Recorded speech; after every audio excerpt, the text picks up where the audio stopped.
Dito raw sa lawa ng Taal itinapon ang mga nawawalang sabungeros. Pwede ba yon? Pahiram na ilang minuto at pag-usapan natin ang kaso ng mga missing sabungeros na allegedly ay tinapon daw sa lawa ng Taal. Sabi ng isa sa mga akusado na si Julie Dondon Patidongan, ang mga nawawalang sabungero ay hindi na lang daw basta nawawala. Patay na rin daw sila. At hindi lang daw sila 34, maaaring lumagpas sila ng 100. Alam nyo, ang nakakakilabot na part dito sa testimonya ni Julie Dondon Patidongan ay patay na raw ang mga sabungero, unti-unti silang pinatay, sinakal, at pagkamatay nila ay itinapon sila dito sa lawa ng Taal. Sabi ni Assistant Secretary Mico Clavano, ang spokesperson ng DOJ, ay bukod kay Dondon ay meron na silang ibang mga testimonya na nagtuturo sa lawa ng Taal bilang allegedly ay pinagtapunan daw ng mga katawan ng nawawalang sabungero.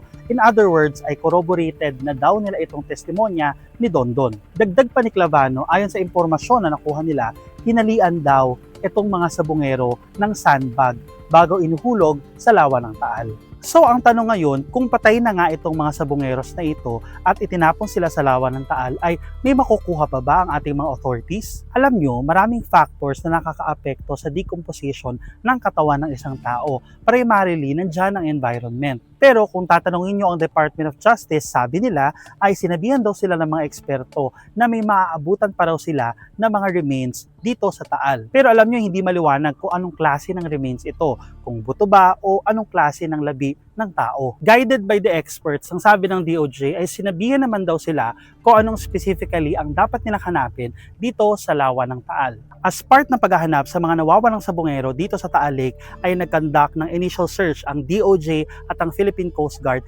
dito sa lawa ng Taal. Part ng initial assessment yung pagdadive nila para matest yung waters at ma-assess kung safe ba ito sa mga divers at ano yung mga gagawin nila sa mga susunod na araw. Gamit ang sasakyan ng Philippine Coast Guard at iba pang sasakyan pang dagat ay pumunta ang miyembro ng media at ilang mga opisyalis ng gobyerno. Umikot sila dito sa Taal Lake para gawin yung initial assessment. After the initial assessment nitong July 10, July 11 ay magkakonduct na ng regular diving ang Philippine Coast Guard dito sa lawa ng Taal. So ang mangyayari, shifting ang divers from sunrise to sunset ay magdadive sila para hanapin kung anumang remains ang meron dito. Pero syempre, maraming factors na pwede makaapekto doon sa search operations, particularly yung weather kasi nag-uulan-ulan ngayon. Yung Taal Volcano ay nasa alert level 1 at kapag mahangin at malakas ang ulan ay malakas din ang alon dito sa Taal Lake. So yung mga factors na yon ay pwede mapagpabagal o makaapekto doon sa search operations. Di naman bago yung mga ganitong klase ng search operations. Pero ang problema dito, 4 years ago pa kasi nangyari itong missing sabungero case. So if we're talking about the 2021 abduction cases, ay 4 years ago pa yun nangyari. At pangalawa, ay wala rin kasing certainty kung may bangkay ba talagang itinapon dito o wala. Maraming moving parts ang kaso ng missing sabungeros mula sa pagkakadawit kay Atong Ang, sa mga revelasyon ni Dondon Patidongan at syempre itong mga aligasyon na itinapon daw sa Taal Lake ang katawan ng mga nawawalang sabungeros.